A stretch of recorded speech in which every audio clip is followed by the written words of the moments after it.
Hey Libras, how are you doing? Hope everyone's doing well. We are under an Aquarius full moon. New moon. It hit yesterday. So new moons and full moons, that energy lingers for 3 days. So if you want to do new manifestations, script what you want to manifest in the next cycle. It's 11th house. So this Aquarian energy, 11th house, is community, friendship, humanitarian efforts. It's also rebellion because Aquarius is ruled by Uranus. So it is the planet of sudden electrical charges and rebellion, following the beat of your own drum. So that's kind of what Aquarian energy is about. If you know any Aquarius people, they tend to be very independent, rebellious. They like to have a lot of friends, but they can keep people at like an emotional distance. And they're really big on humanitarian efforts. So most Aquarians that have very strong opinions about humanitarian efforts, and they're actually the type of people that would go like to a protest or something like that. Like they're actively involved with the community, humanitarian efforts.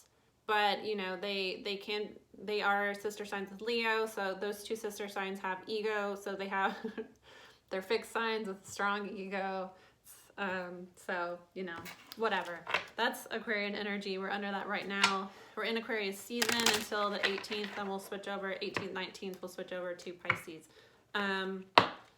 If you guys want, you can sign up for my astrology report. It is free on my website. So you just go and sign up for my newsletter. Once a month, I will send you any deals that are going on, exclusive offers sometimes, and then major planetary transits. So I've already sent that out this month, but if you want to sign up, I can do a follow-up.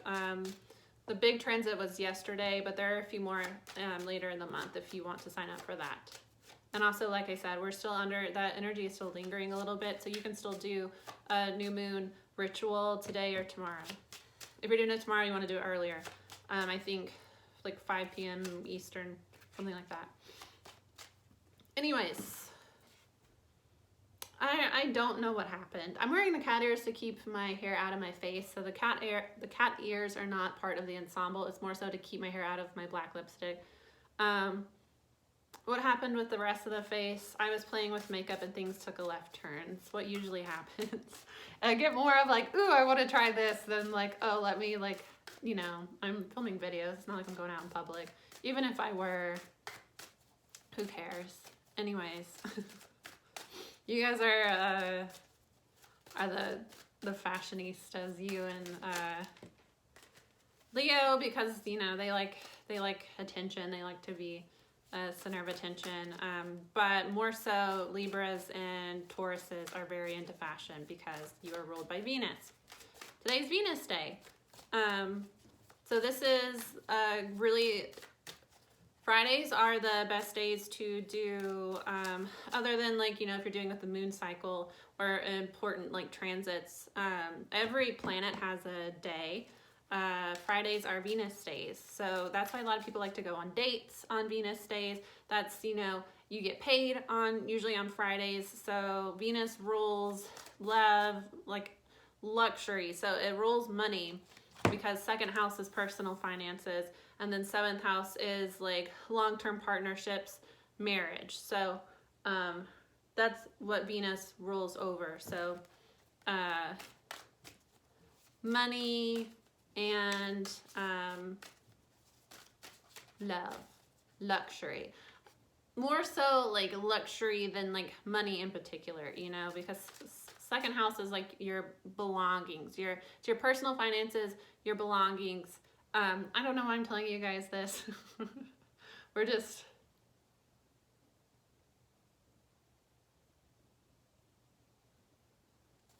sorry, I fell on my phone. I got a notification.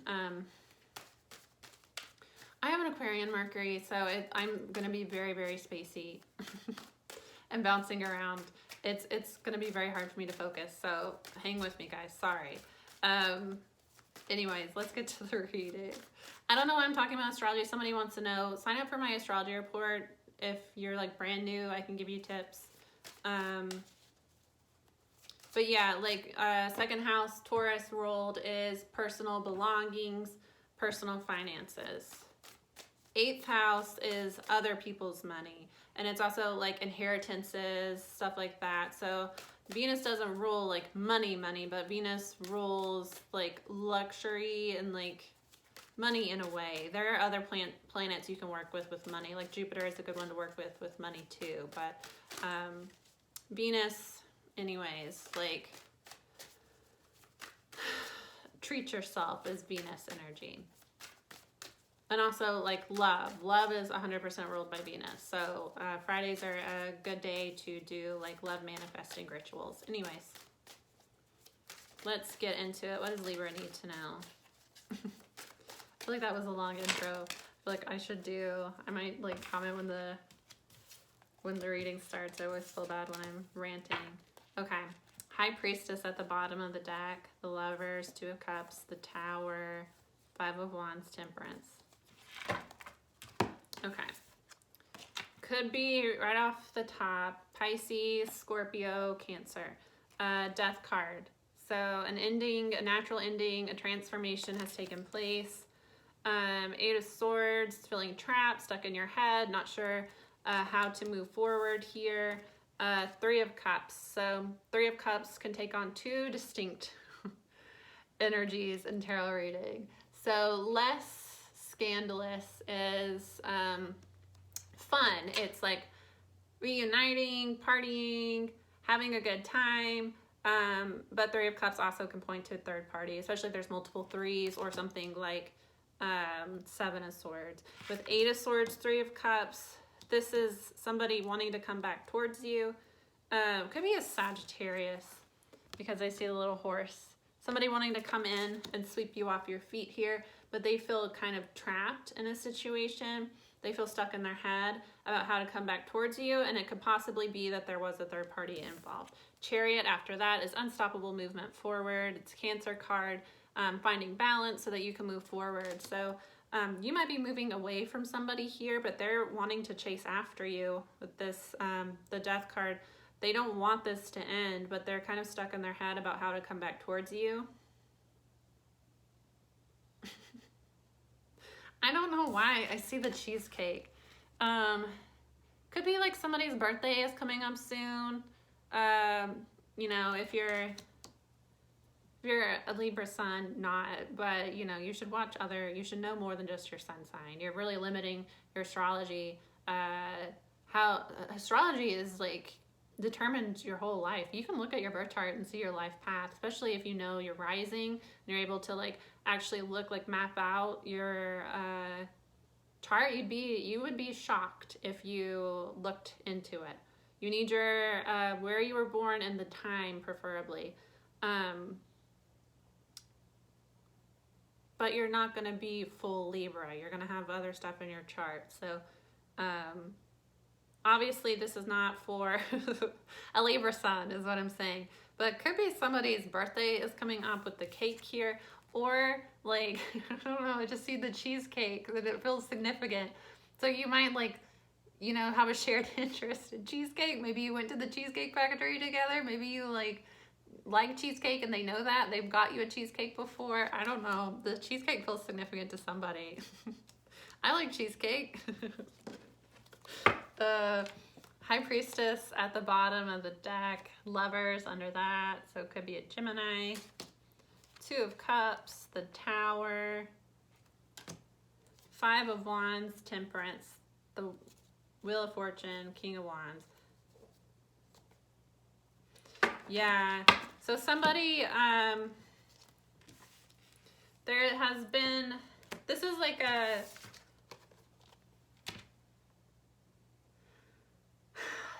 a secret relationship. Like you guys may have been talking, but you weren't like, you know, a situationship, or you just weren't telling people you were together, or maybe a situation where you weren't supposed to be together, but you were together. There's a secret relationship here, or somebody was secretly in a relationship. They get how it resonates, you know, maybe they were secretly in a relationship when they met you.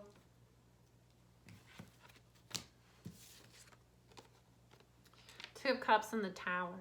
The Tower is Mars. So it's like a sudden shakeup. You know, a lot of people fear the death card because it seems scary. Death is a natural ending. It's a transformation. The Tower. The Tower is the one you need to fear. The Tower is like a lightning bolt, boom, sudden change. I get that you're not talking to this person with the High Priestess here, but there's going to be a sudden change for you, Libra. Two of Cups, it's a soulmate connection, a deep, loving connection here. And this also, if it's not a relationship, the lovers can be self-love, you know, finding self-love, finding, you know, love for the person that you see in the mirror. Two of Cups is like fulfilling relationships. So people that pour into your cup as you pour into theirs.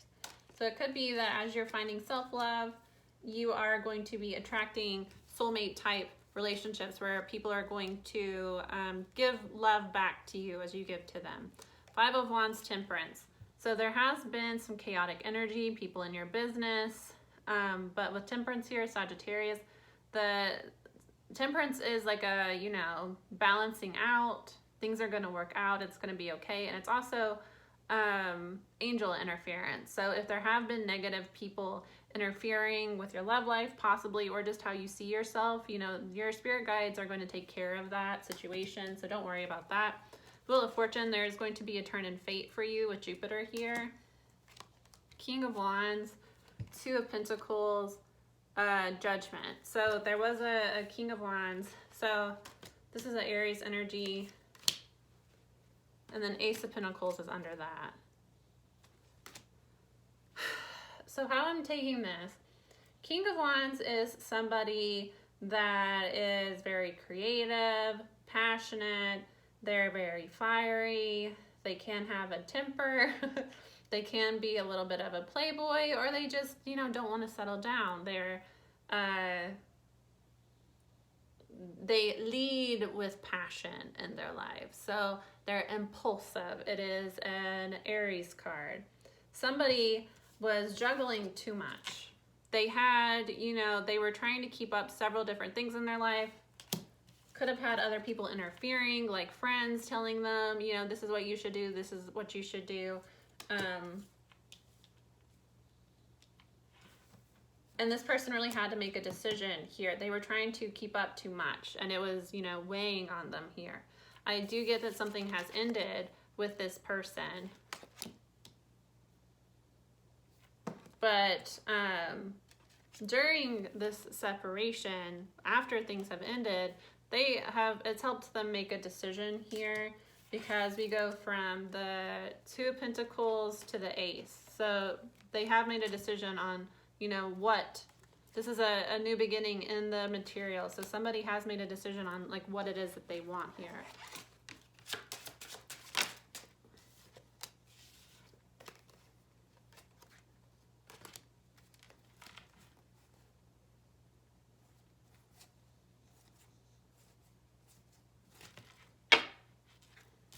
So Chaos and the Key fell out on top of the Eight of Swords. So I get that somebody not making a movement, not following their heart, staying stuck in their head, allowing other people to tell them what to do, created a lot of chaos in their life here.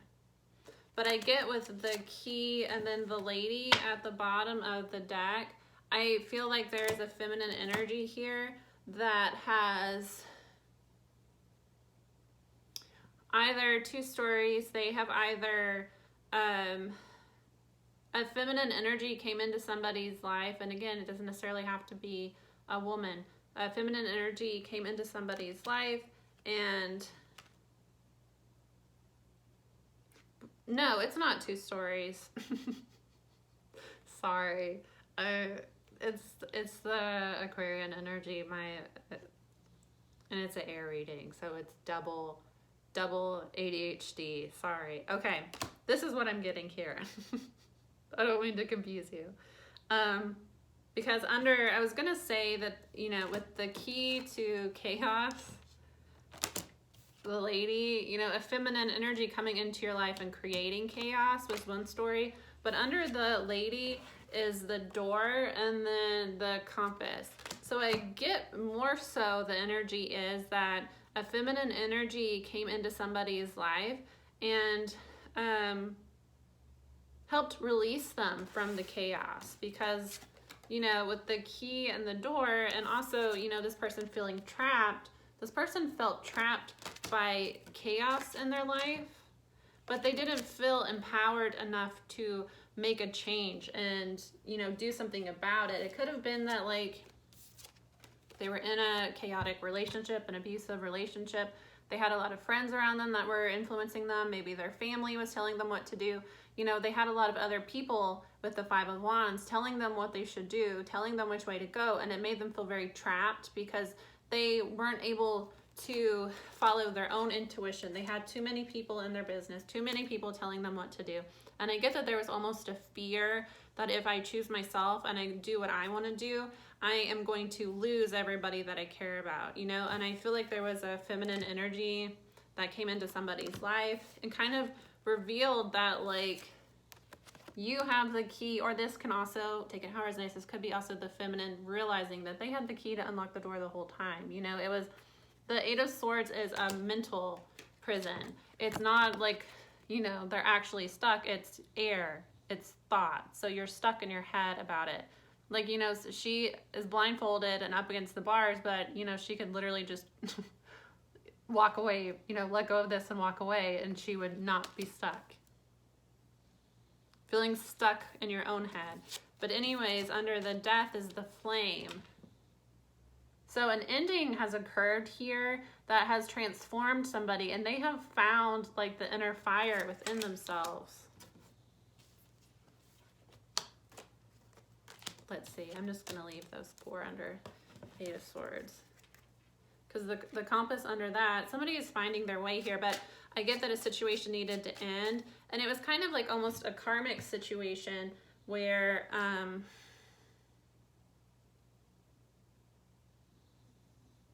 you know, you come into somebody's life, they already feel trapped. They already felt stuck. And, you know, because you would require them to do something different and to change in some way,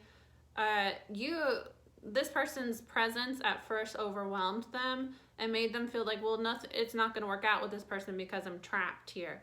But, you know, the fact that you maybe said, you know what, okay, and left this person alone made them realize that, like, you were not causing the chaos in their life. The chaos already existed in their life. You came into their life to show them a way to escape the chaos, and they've kind of come to that realization is what I'm getting. Let me clarify the Three of Cups. Yeah. The Sun, Three of Cups. The Sun fell on top of the Death card when it came out. There has been an ending here because somebody has realized something about this third party. I do get that it's a third party.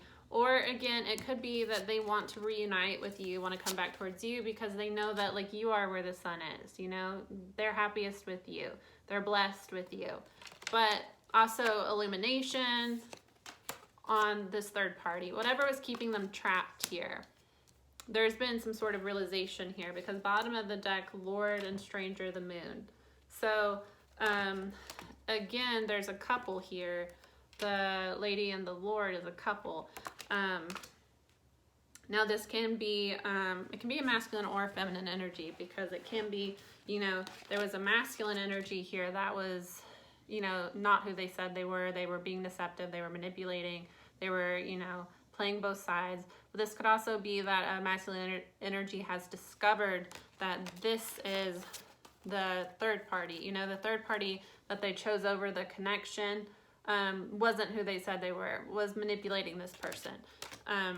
Because the Moon, the Dagger, the Witch. The Moon, secrets, you know, things being hidden. The Dagger, betrayal, backstabbing. The Witch is a dark magic to me. So somebody was manipulating this person with dark energy.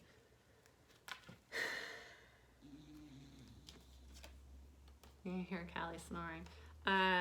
Manipulating this person with dark energy. Doesn't necessarily have to be spell work. It can be that, you know, they were manipulating this person by, you know, let's say it's a toxic relationship, but this relationship has gone on for a while. So the, you know, toxic person knows this person's friends, has influenced this person to, toxic people do this, you know, if your friend, if I'm toxic and your best friend doesn't like me because they see that I'm toxic, I'm going to tell you that I don't like that friend and you need to stop hanging out with that friend if you want to be with me, because they're going to sabotage our relationship. With, you know, the friend is actually looking out for you. So, over time, as you listen to this person, I mean, I was in an abusive relationship and that's what happened. All of my good friends that were like, hey, he is not a good guy, you should distance yourself. You know, my ex would sabotage that relationship. Anyone that he feared might expose him for who he really was, he would sabotage that relationship. So I was only really allowed to be friends with his friends. But then anytime, you know, that we got into a fight, it's, oh, those are my friends and they don't actually like you, they just like me and they just tolerate you, you know, like intentionally isolate you, intentionally sabotage your true friendships so that they can control your circle. So this is kind of what I get. This person, and I mean, they could have, you know, been doing spell work, and with the Five of Wands, they could have been doing spell work on multiple people. You know, a really common, and I don't say this stuff for somebody to go do it. Don't do this stuff, but one of the oldest, most common love spells is to put period blood in people's drinks. It makes it, putting period blood and doing a love spell on somebody does not create love. It will create temporary fixation on you. And then when that wears off, that's going to like come back on you. You know, you can't keep somebody on magic, under magic forever. They'll get very aggressive and it'll get very toxic. Can't keep somebody under magic forever. Eventually it's going to wear off. And when it comes back to you, it's going to cause you to be obsessed with that person. It doesn't, love spells don't create love. The oldest one in the book, ancient, women put period blood in people's shit. They do. Dark women do this. It's most commonly done in spaghetti. If you first meet a woman and what she wants to make you is spaghetti, watch the fuck out, because there's a good chance. I mean, I'm not saying that everybody that makes spaghetti, but that's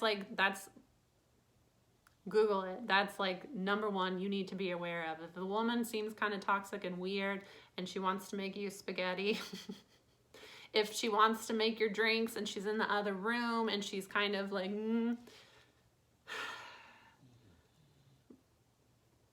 it's common. It's more common than you would know. So if somebody does this to you, it'll create a fixation on them where like you won't like this person, you won't love this person. If you recognize what real love is, you'll know that you don't really love that person. But if you're used to toxic relationships, you don't recognize what real romantic love is, and somebody does this to you, it can feel like love at the time. And you know, if they're doing this to multiple people, if you have a group of friends over and they're making drinks for everybody, they're putting their blood in everybody, it'll make everybody like them. You know, people do this. Dark people do this. They put roots in people's drinks. They put it in people's food. And it's, you know, so you do glamour spells, will make me seem more attractive. I do sympathy spells, it'll make people choose my side. Anyways, could have been going all out with actual spell work, but they could have also just been manipulating everybody, you know, secretly going around telling everybody this is what toxic people do. Secretly go around and tell everybody that like you're abusive, you're crazy, you know, intentionally triggering you around other people to get a reaction out of you so that they can be like, you see, I told you. You know, intentionally when it's like a big day or it's like a social gathering, you know, intentionally triggering you, intentionally making you feel bad, and then like, oh, now we're going out, so you're in a bad mood, and then they can go around and tell everybody that like they can't stand being around you, you're such a wet blanket, you know, like this person manipulated the hell out of either your group of friends, your family, and they got people to turn against you, or they got people to help them. So, you know, say I'm a toxic ex, I know your friends, I know your family, I know you're trying to move on. I'm gonna go tell everybody that he's been acting so weird since he met this other person. I'm really worried about him. That's always the thing that they say. I'm worried about this person. I'm worried about their mental health. I'm worried that this other person is manipulating them. Can you tell me about them, because I'm so worried? And it's really because they're trying to You know, get information to how to manipulate. They're trying to, you know, if I say that I'm super worried about you to your mom's going to be texting you, asking if you're okay, getting information about you, relaying it back to that toxic ex, you know. This is somebody that was like all up in somebody else's business. What I'm trying to say. Death card, anchor. Yeah, the black cat. Yep. Black cat, coins. A change in luck. You know, coins is money. The compass. The snake. Somebody was trying to influence you, sabotage the direction that you went in life because they saw a change in luck. You know, they foresaw that you would be getting money in some capacity. They felt like, you know, you either make a lot of money, you have the potential to make a lot of money, or, you know, with the witch coming out earlier, this person does tarot readings. This person gets tarot readings done, knows that you are going to get money coming to you at some point. So they wanted to tie themselves to you, the anchor. They wanted to tie themselves to you when you're trying to move away from them. The death card, they didn't want things to end, chasing this person. So, you know, take it how it resonates. Either, you know, this is the person that you were dealing with and you didn't know this was going on, or maybe you did, or, you know, this is you, depending on how it resonates. Somebody felt trapped by a third party. They felt like they couldn't move on. They might have blamed it on a new person, or just felt like things couldn't work out with a new person because they were trapped in a situation. Or maybe, you know, they even wanted to save this other person. They felt like my life is too fucked up. I don't want to pull this person into it and mess up their life. They're better off without me. I'm just this toxic, awful person. Whole time it was, you know, the other person was making them feel that way. The other person intentionally creating chaos and then blaming it on this person and, you know, manipulating this person into feeling like it was them. Either way, bottom of the deck, you know, there's going to be a sudden shakeup here with love. You have somebody, a real loving connection coming in. Don't worry about people being in your business. Temperance, your spirit guides, your ancestors, they're taking care of that situation. There's going to be a turn in fate here. If somebody was struggling before, they've made a decision. They know what they want now, and they want something stable here. Under that Magician, yeah, they're trying to manifest the Queen of Wands for a new beginning. Yeah, an offer coming in. Somebody is trying to manifest Aries and Leo here. Trying to manifest somebody back because they see you as their equal, their partner. So that's your reading, Libra. I hope you guys have a great week. Valentine's Day readings on my Instagram in the description. If you want the astrology report, that is in the description as well. Okay, bye.